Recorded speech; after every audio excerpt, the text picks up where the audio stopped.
All right, we are back. Dynasty Trades in 5. I'm Clay. All right. I'm Shane. Do I really sound like Matthew McConaughey? I definitely don't look like him, but I'm Scott. Yes, Shane does sound like Matthew McConaughey. Shane definitely and looks like Matthew McConaughey. So we're doing a DK Metcalf tonight. He's been underwhelming to say the least. I mean, the fact that he could only draw 4 targets against the football team, get 1 catch. He's just not earning the targets, maybe. All right, Scott, we'll start with you tonight. Yeah, I mean, I don't have a ton to say about DK Metcalf only because you have to basically take a stance on his current value. Like, is he a top 5 receiver in Dynasty? I think most people would still say yes. But he's kind of in the same situation as A.J. Brown, where it's like this year they're not helping you much. Next year, you don't really know about his situation. I think even more so than A.J. Brown. Is Russ going to be there? What's the offense going to look like? New staff, new offensive coordinator, new everything.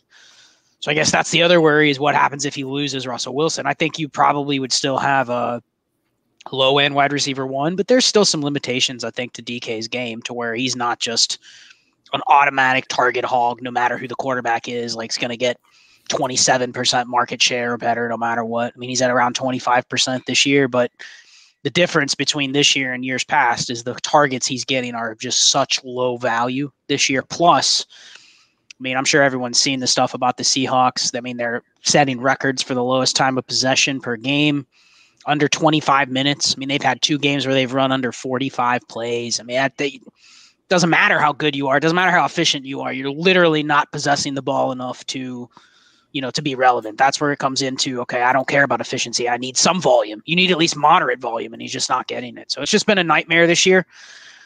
So I guess it's kind of damned if you do, damned if you don't. Shane, what do you think?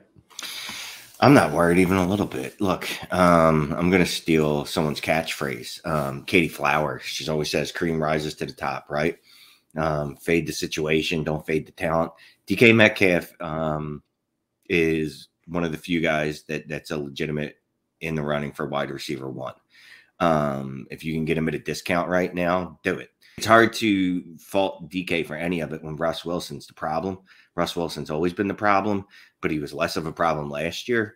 I think it'd be an upgrade if they got another quarterback there or if Pete Carroll moves on. So either way, I think DK is going to be fine. And if you can get a discount, now's the time to do it. Because this is a guy that has 50 point a week upside. I'm going to counterpunch on Shane real quick. Russell Wilson's not the problem. Russell Wilson historically is one of the most top 5 most efficient quarterbacks ever. The problem is they don't use the efficiency. That's the problem. This year he's been a problem, no doubt. But I mean, you could have not very many quarterbacks historically that are better.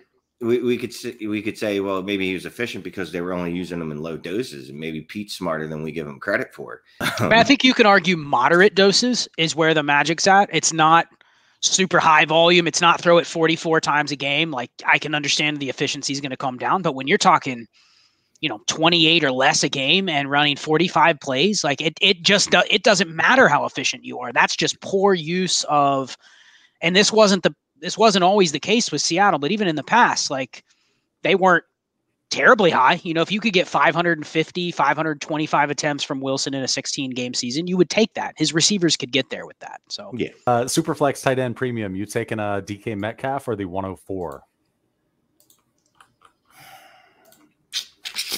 The 104 is it's so fungible. There's so much I can do with that. You know what I mean? And as much as I love DK, I'm probably going to lean towards the 104. If this was earlier in the season, I would have said DK. And it has nothing to do with his stats. It's just the point of the season we're at where it's time to start collecting some draft picks.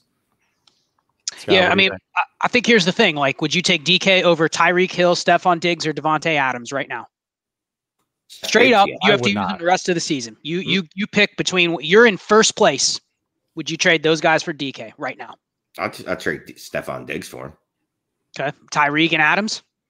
Mm-mm. Okay, so that basically is telling me that the market value is off on DK because there's a clear top 5 receivers in Dynasty. Then it's a massive drop off because you have guys that are 28 or older. That's it. So, I mean, he's either in that top 5 or he's not. If he's not in that top 5, then you could justifiably say, hey, the wide receiver 1 next year if they take a jump like we've seen some of the rookies this year, they're as valuable as DK. DK Metcalf or Waddle and a mid-22 first.